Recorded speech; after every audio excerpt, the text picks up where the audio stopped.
Well, hello, my name is Sean Smith. I'm here at the University of Kansas, and I'm excited to share with you for 15 minutes. And let's get the timer started. 15 minutes, there we go. About some ideas of designing and planning for online learning, particularly for students that struggle, those with disabilities, those at the margins. I'm going to do it around the idea of accommodations because we tend to think about accommodations. We're not changing what we do, but we're trying to plan for the needs. But really, what I want to focus on would be accommodations for individuals without thinking about having to alter things. And I'll get to that here in just a second. So my email's there. No, by the way, schoolvirtually.org, which I guess is right next to me, one of these sides, is a website that we created to really address this online learning due to the pandemic and give ideas for educators and for parents. Hopefully that will be helpful. So as I get started, let's think about planning, all right? And I know many of us are thinking about planning when it comes to behavior. And so, of course, we have our children that we're working with at home, or students that we're working with at home. We have ourselves that we're trying to design as well as we can. And what do we do in between? So, well, first of all, from a behavioral standpoint, from a design, and I know I'm preaching to the choir here, but let's just go through some of these examples. Let's say I have an individual with autism or significant behavior challenges. Let's go with autism, nonverbal, and they're at home, or individual Down syndrome, intellectual disability, limited communication. Let's go more elementary, but it could be middle, secondary.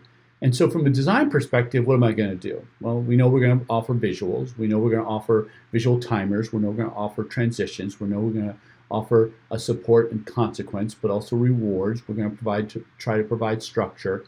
Now, we're going to do that as much as we can online, but we're also going to do this with the learning coach, the parent at home, the adult at home, so they can facilitate this as well as face-to-face. So we've done that, all right? And of course, as I mentioned, it's critical for us to be able to do this. There's only so much we can design from afar, be it online, be it a packet we sent home, be it something we send to be printed off. We're relying on the adult at the home environment to structure this. And by the way, as an aside, I may have to video model this with the parent. I may have to get on a phone to walk them through. I may have to provide videos where I'm explicitly walking them through these things. And yes, it's a new role for me as a teacher, something I traditionally don't do, face-to-face instruction, but I need to do that. All right, now, from a behavioral perspective, I'm also going to, as a parent, but also as an educator guiding the parent, we're going to do sensory preparation, right? So, for example, before learning, we may need to de-escalate. We may need to have them walk. And remember, we're doing a lot of walking in schools, so targeting that time to walk. It might be the fact that they're jumping. It may be the fact that they're on a swing. It may be, and you're looking at that going, well, do they exercise, Sean? Well, that slant thing goes up and down, up and down. And the value of that would be that boom with the feet for a number of our individuals, particularly with sensory issues. They want that. I think of several young men I've listened to with parents over the last several weeks talk about the fact that they need that element and they're using different parts in their home in a way that they never have. And of course, they'll get on their school clothes, but also get on that tight shirt that helps them in terms of that pressure. Or we may take them for a walk in terms of the preparation. And then, of course, from a behavioral perspective, we're going to enhance and reinforce structure. And so I'm thinking of some parents that I've talked to recently. I'm sorry, I keep looking at the timer. I want to make sure it's only 15 minutes.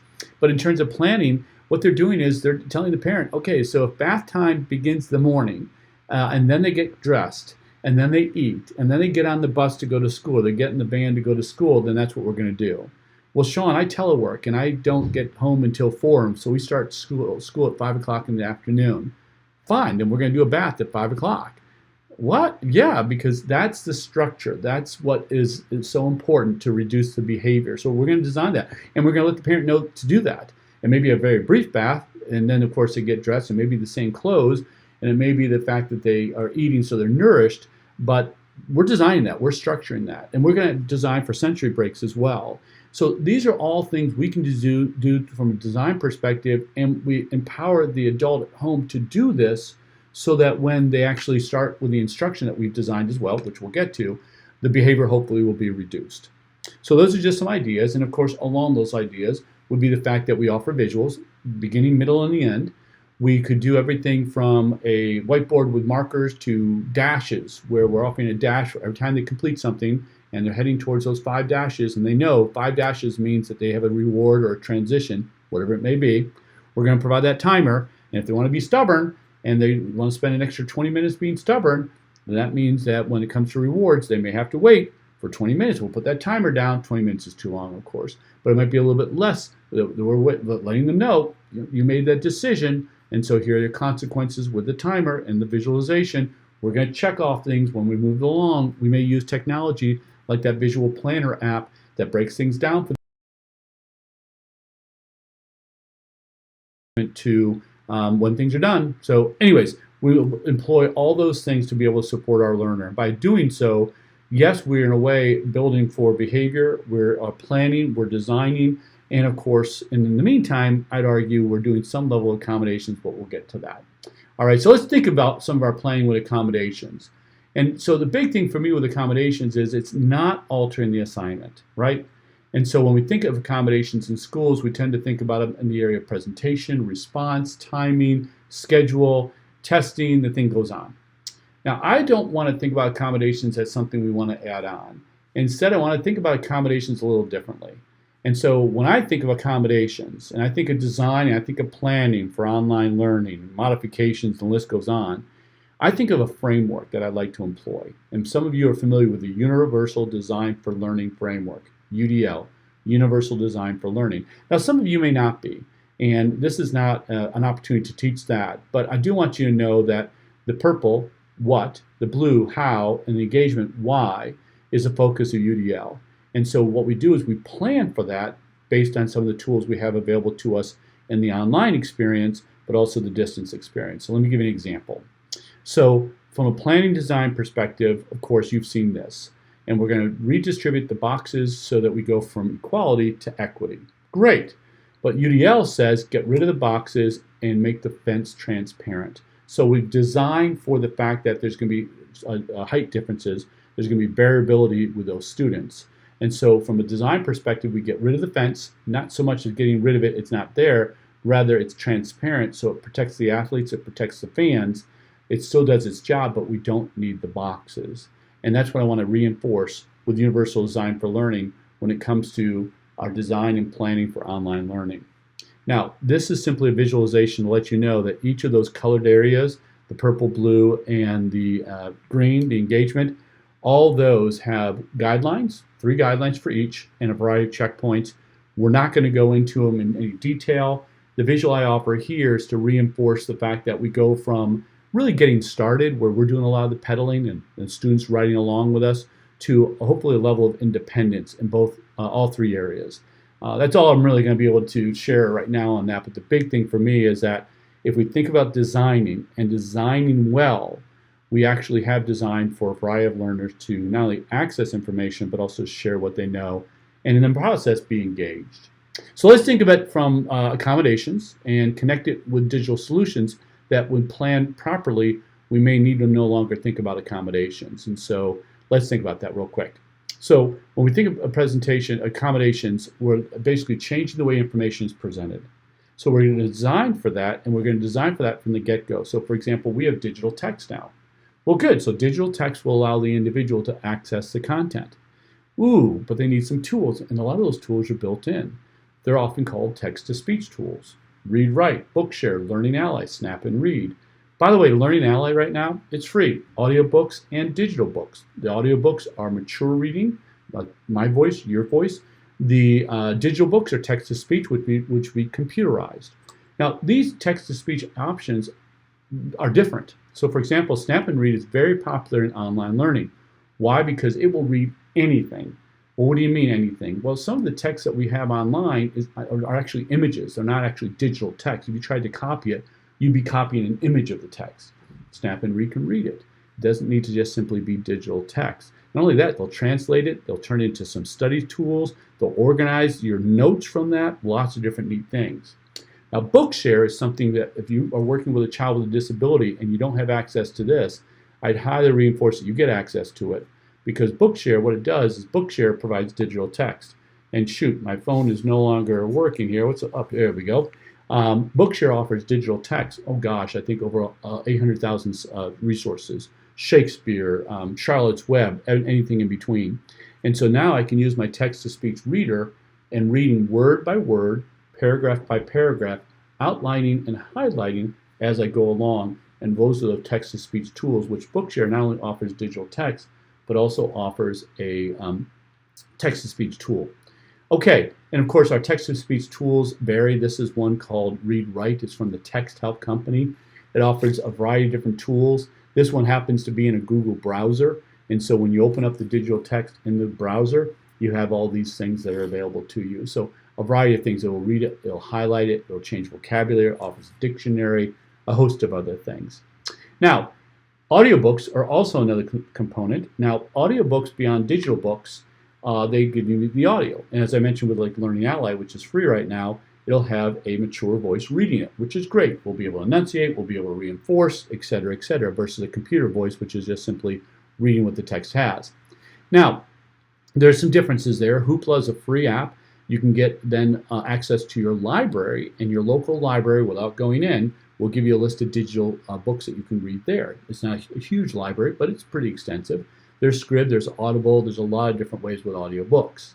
Now, one thing with audiobooks that we need to remember, now, yes, I haven't driven to Denver in the last few months, although I'd love to get to Denver. This is from my hometown, Lawrence, over to Denver. It's a good 8-hour trip all the way through Kansas and a portion of Colorado. Why am I bringing this up? I'm bringing up audiobooks.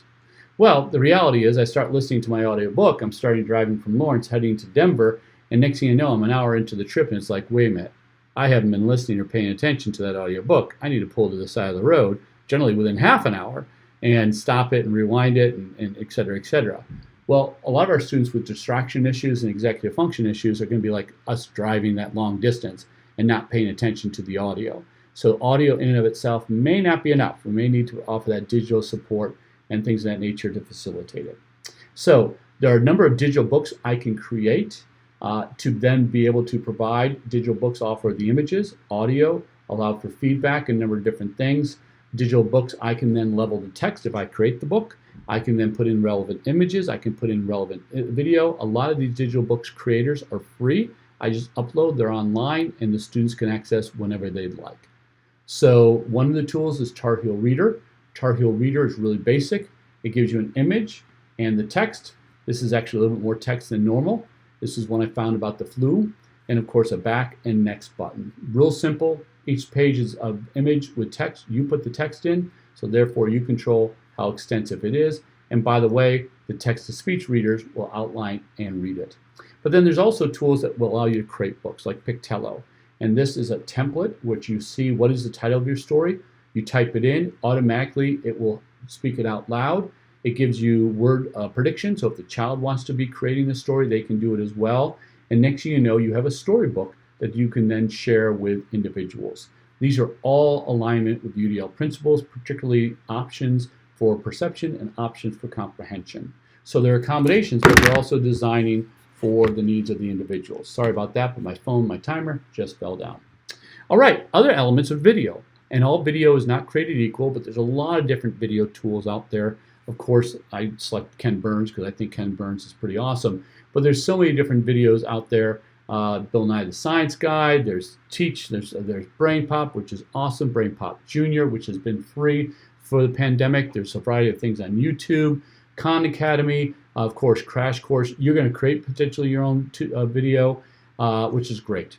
There's also a lot of visuals you can use, graphic organizers, infographics, webs, mind maps, to be able to visualize what it is you're trying to share, make connections for the learner based on the visual, and allow for that assistance there.